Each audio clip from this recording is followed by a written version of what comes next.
যারা একেবারে এঁচোড় পছন্দ করো না, আজকের রেসিপিটা বাড়িতে চটপট একদিন ট্রাই করে ফেলো। আর হ্যাঁ, বড় ভিডিওটা কিন্তু আমার ইউটিউব চ্যানেল কুকিং কেভে, যেখানে তোমরা শর্টসটা দেখছো, আপলোড করা আছে, দেখে নিও। তো চিংড়ি মাছটা ফ্রাই করে নিলাম, আর প্রথমে কি একটা মশলা দিয়েছিলাম না, সেটা দেখতে হলে কিন্তু বড় ভিডিওটা চেক করতে হবে। ওই মশলাটাই কিন্তু আসল। তো চলো, এখানে গোটা গরম মশলা দিয়ে ভালো করে ফ্রাই করে পেঁয়াজ কুচি তুলে দেবো। পেঁয়াজ কিন্তু এখানে একটু বেশিই লাগবে, বেশি করে পেঁয়াজ দিয়ে ফ্রাই করে নিচ্ছি।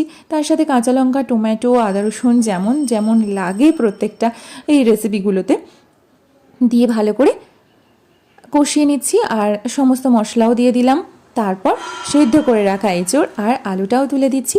ভালো করে কষিয়ে জল দিয়ে আর একটু সেদ্ধ করে নিয়ে তারপর দিয়ে দেবো ওই যে মশলাটা বানিয়েছিলাম সেটা লাস্টে। আর হ্যাঁ, মাঝখানে কিন্তু চিংড়িটাও তুলে দিয়েছি। ভালো লাগলে রেসিপিগুলো আমার চ্যানেলটির পাশে থেকেও সাবস্ক্রাইব করে দিও। আর হ্যাঁ, লাইক করতে একদম ভুলো না।